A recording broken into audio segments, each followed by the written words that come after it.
the most followed, most popular, most subscribed to Blackout player in the world. Tyler TEEPEE. Did you ever think that would be a thing? It still sounds a little weird.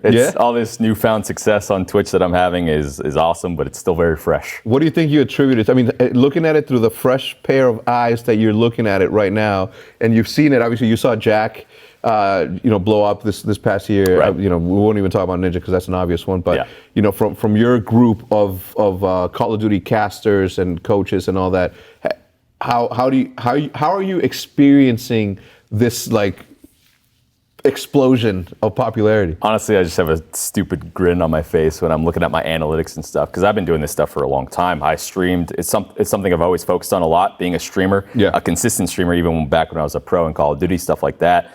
And I sort of hovered with okay numbers, nothing special, and then all of a sudden Blackout has been a game changer for me, which is super cool. The Outlaw did it? The Outlaw did it. It really did. It really did. I think the biggest thing, though, is I played in the Doritos Bowl early on with Courage, and I got a nice little bump in viewership from that, getting exposure from him, because he's been blowing up. Yeah, of course. And then I decided to switch over back to console, and I think that was the biggest decision that I made that sort of jump-started this growth on Twitch for me. Yeah. Because there really isn't anyone in that lane, and then some of the bigger streamers like your Shrouds, your Dr. Disrespect stopped playing Blackout as much.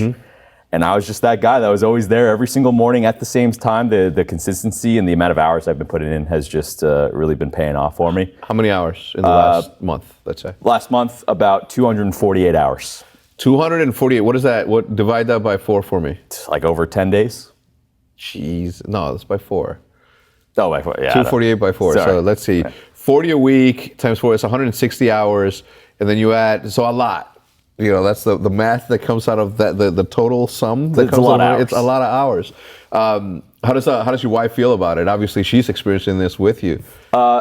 Fortunately, I have the best wife ever. She's been supporting me since, I wasn't really making anything at the start of the pro days. So she's used to these crazy hours I've been putting in for when I was practicing for events, stuff like that. So we both know that growth like this is, once in a lifetime sort of thing. Oh, yeah. So she is completely understanding. She works full time as well. And then I also have coaching to do on the side. So I'll stream my 8, 9, 10 hours per day. Yeah. Go watch 2 sets of scrims. We'll talk, we'll catch up for maybe 30 minutes, maybe an hour before we both go to bed, because we're both extremely tired from working all day. So I wouldn't be able to do it without her, all this stuff, to be honest. So I'm blessed for sure. It's no longer behind us. To the side of every successful man, there's a very powerful woman. Yeah. I stopped saying behind every successful man because it sounds a little bit like that. Like when people said, any single time people would talk about Jude and say, behind every successful man, there's a very powerful woman or strong woman. I'm like, she wasn't behind me. She was like near me. Right alongside. She was just to my right. Yeah.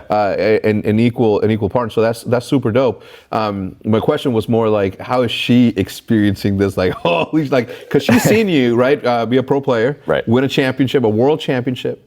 She's seen you win countless regular championships, going to coaching, going to caster, and then finally, you start doing what you've been doing all along. But now you're seeing this sort of success that sort of beats everything else that you've done in the past from a earning standpoint. And then obviously you being young and in the future hopefully starting a family, this plays into that sort of storyline, right? Like for you.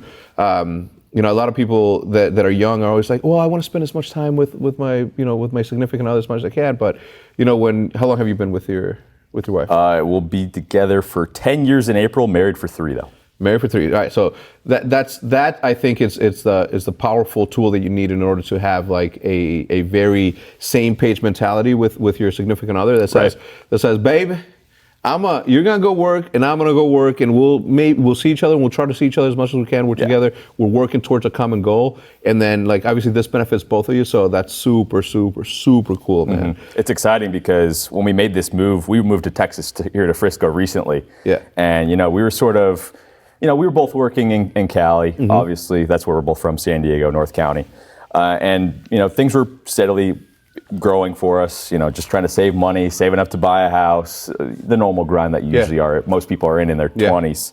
And we decided to make this move. She got a job offer out here. Obviously, you guys are located out here. So when we made this move, we both sort of we're on the same page that this is grind time. Yeah. We're trying to save to buy a house. We have plans to start a family before we're 30. Yeah. So all this stuff has been obviously amazing to expedite those goals. Do you have a specific year as to when you're gonna?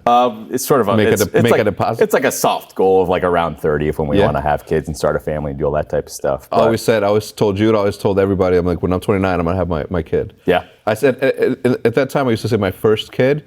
Because I didn't know how many I wanted to have, and then I had Olivia, and I'm like, once enough. Right. We care about the planet. You know what I'm saying? Like, I'm kidding. Very responsible. To anybody that has more than one kid, though, I'm just joking.